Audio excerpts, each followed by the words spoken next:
Good morning, students. Let's continue with the same story that we were reading yesterday. And the story is A Horse and Two Goats. It is actually written by R.K. Narayan. And we have done till the place where Muni went to the shopkeeper to borrow some things, and shopkeeper he actually humiliated and sent him away. So let's continue after that. When the people were gathered all around Muni and they were laughing or mocking at him, he felt really bad and he thought of leaving the place.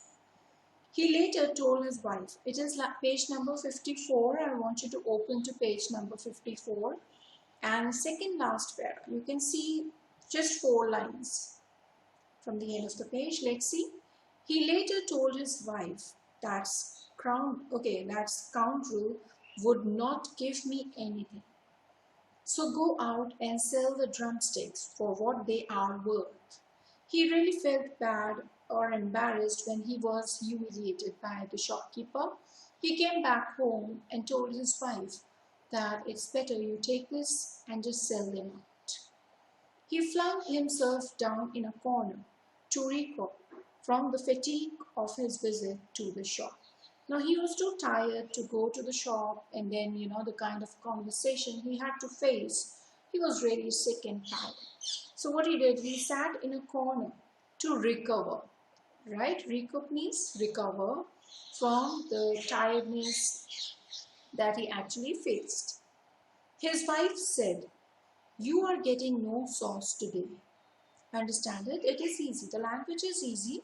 It's only that you need to understand. So we are at this point, wife's anger, right? So she got angry and she said, you're not getting any sauce today, nor anything else. And I'm not getting anything for you today. I can't find anything to give you to eat. Fast till the evening. So she says, there's nothing that I can give to you. So it's better you fast. You remain hungry till evening. I'll do you good. I'll try. It will do you good. Means it will be good for you. Take the goats and be gone now. So she was really angry. She cried and added. So what she cried, she said, you do one thing, I'm not cooking anything. I'm not getting anything for you to eat. It will do good for you if you fast till evening and take your goats and be gone. Don't come back before the sun is down. She told him, don't come back home before the sun is down. He knew that if he obeyed her, she would somehow conjure up some food for him in the evening. So Muni knew his wife's temperament, and he knew that if he leave right now, by the evening his wife will surely arrange something for him to eat. He was, he has to obey his wife. There was no other way right now. Only he must be careful not to argue and irritate her. So, he was well aware of her temperament, and it was very important for him not to argue and not to irritate his wife. Her temperament, okay, from here you need to mark, her temperament was undependable in the morning but improved by the evening time.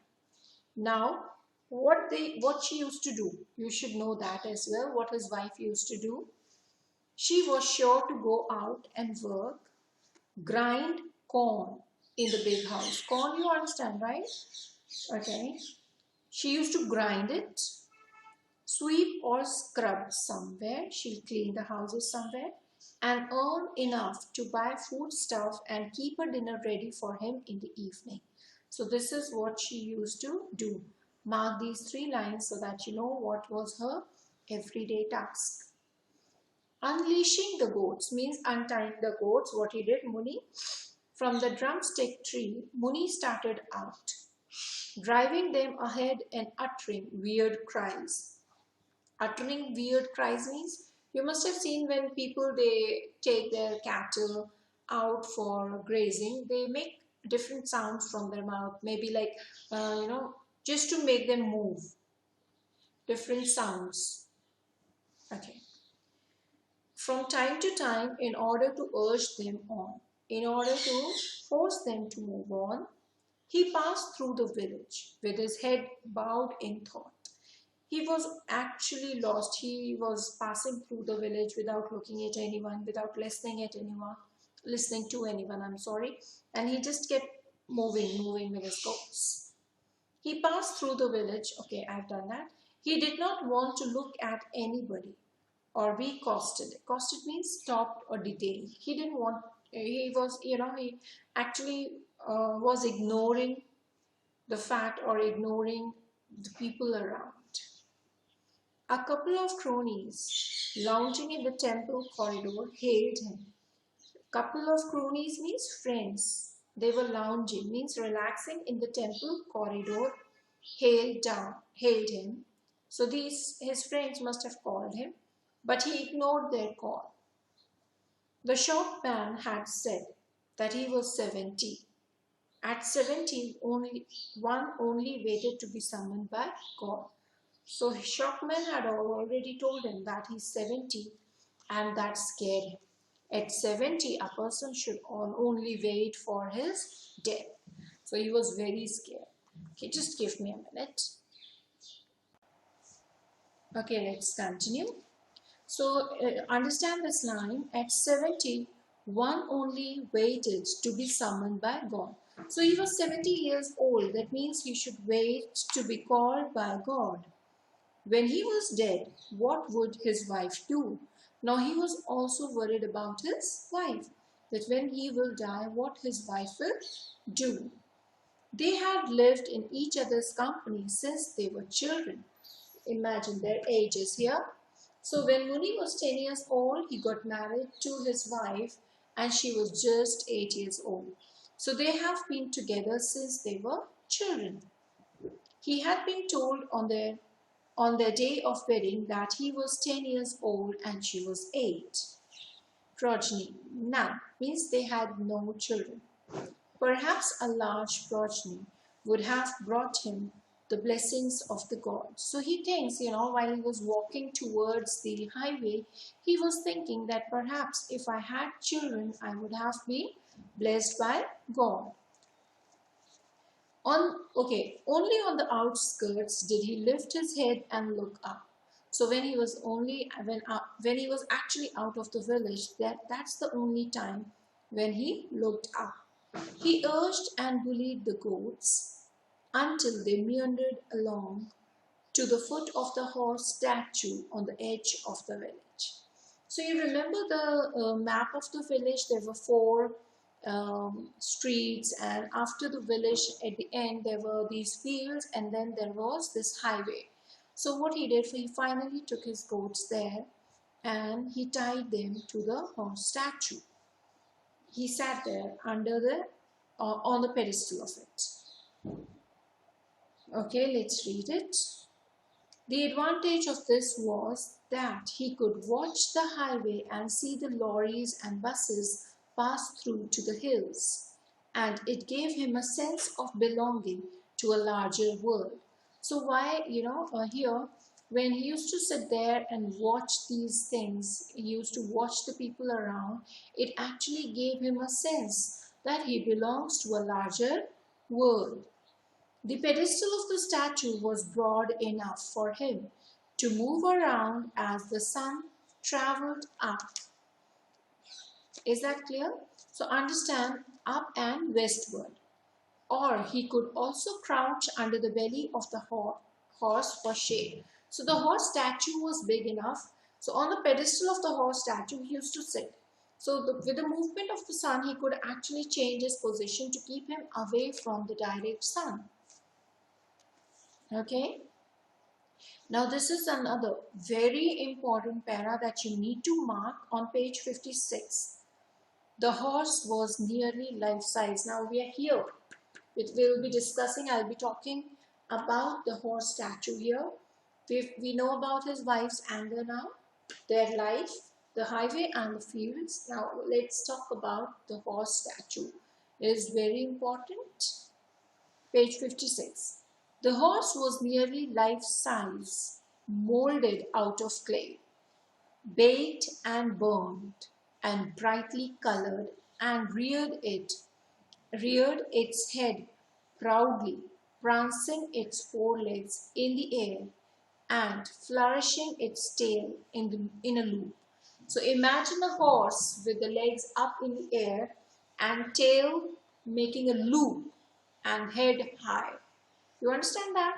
So that was the position of the horse statue, right? It was actually looking up with the four hands prancing up and his tail turned into a loop. So he was there. He was looking at the sky. It seemed as if. And it was beautifully made of clay. It was a clay statue. Beside the horse stood a warrior with a scythe-like mustaches. Mustaches were like scythe. You understand that? They was in C shape, right? Bulging eyes and aquiline nose. So the warrior had bulging big eyes and a strong aquiline nose. The horse itself was said to have been as white as dhobi washed sheets. Okay, this is an Hindi word here. This is a Hindi word here. I'm sorry. So understand, the color of the horse was like it was as white as dhobi washed sheets, the white bed sheets, and had on its back a cover of pure brocade of red and black lace, matching the multicolored sash around the waist of the warrior. So it was beautiful and a colorful horse, right, with the beautiful and the brocade color of dress around it. But none in the village remembered the splendor as no one noticed its existence. No one in the village was actually bothered about the horse statue. Okay, we'll continue here. Okay, now let's see. So nobody was actually bothered. They had no idea. They knew about the horse, but nobody cared about its existence. Even Muni, who spent all his waking hours at its foot, never bothered to look up. Even Muni was not at all bothered to look at the statue. He was more bothered about sitting under it and keeping himself safe from the sun.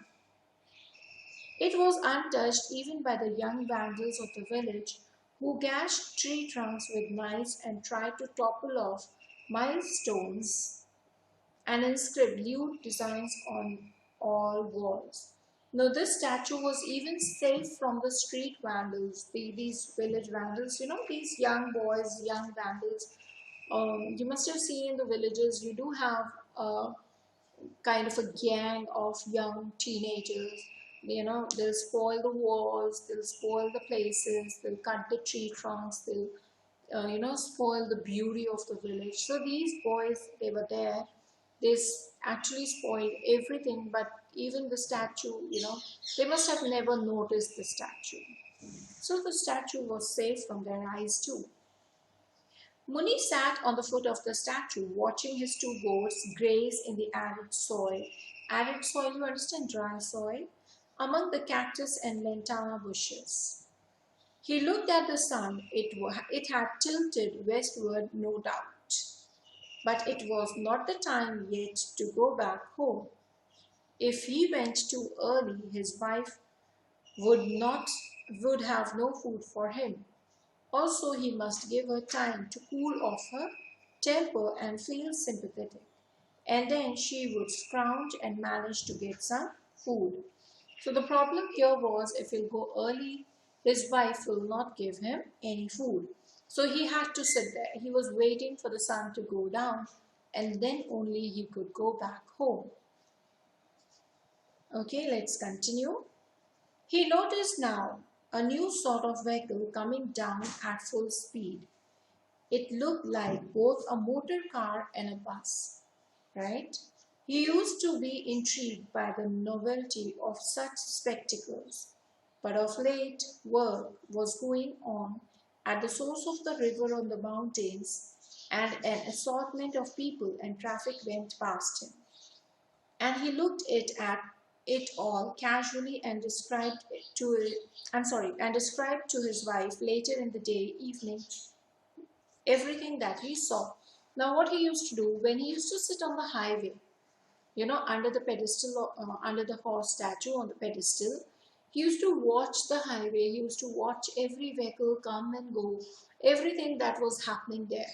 And then later on, when he used to go back home, he used to tell every little detail to his wife, right? Today, while he observed the yellow vehicle coming down, he was wondering how to describe it later to his wife when it spurted and stopped in front of him. So he was actually, looking at the highway, and he was looking at this yellow color vehicle coming towards him, and he was thinking how to describe it to his wife when suddenly it spurted and it made a large sound and it stopped right in front of him. A red-faced foreigner who had been driving it got down and went round it. Now, maybe there was a foreigner who was driving this vehicle. He got down of the car, he stooped down, he turned around, and he was looking for what happened, what might actually happen. He went around it, stooping, looking and poking under the vehicle. Then he straightened himself up, looked at the dashboard, stared in Muni's direction, and approached him. So finally, this man, he looked around. He was trying to figure out what might have happened to his vehicle. So he went to the dashboard, he checked, and finally he saw Muni, and he came out and he went straight to Muni. "Excuse me, is there a gas station nearby? Or do I have to wait until another car comes?" So this man, he questioned Muni. Now understand, Muni only knows Tamil. He knows nothing about English. And this person was an American. He only knew English. Now the problem comes is here, communication. Let's see what happens here. So he's asking Muni whether there's a gas station or whether he'll have to wait for another car to come. He suddenly looked up at the clay horse and cried, "Marvelous," without completing his sentence. Now, you must have seen foreigners, how crazy they get when they get to see something different. The same thing happened here. This foreigner, he was talking to Muni, and the moment he looked at the horse statue, he was surprised. He was amazed at the beauty, and he suddenly said, "Marvelous." Muni felt he should get up and run away. Now Muni was scared. He thought he should get up and run away from that place, and cursed his age. Now he was cursing his age. He was 70. He was around 70. So it was difficult for him to get up and run. He was scared of the foreigner, actually. He wanted to run away from there, but he could not. He could not readily put his limbs into action. Now it says here, it was difficult for him to run. Of course, he's an old man, right? He was just scared of the American, and he wanted to run off from there. But his limbs, they were too old to make him run away. Okay, now let's see who this foreigner was. The red-faced man wore khaki clothes. Okay, that was the biggest thing why he was scared of this red-faced man. He was wearing khaki clothes. And in India, only a policeman wears a khaki clothes.